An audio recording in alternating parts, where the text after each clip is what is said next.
Introducing my rooftop garden. Okay, so guys, this is it. Ito yung aking rooftop garden. Gusto ko lang i-share yung mga iilan sa aking mga halaman dito. Hindi lahat, iilan lamang po yung aking pwedeng ma-share dahil ayoko pang humaba yung aking video. So, let's go! Okay, so this is it. Umpisa tayo dito kay Carabao head. So, ayan yung aking bagong Carabao head. Kasi yung isang malaking Carabao head ko ay naputol. So, ayan.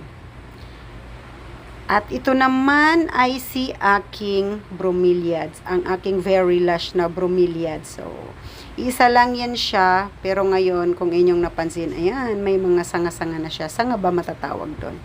So, yaan si aking bromeliads. Akin na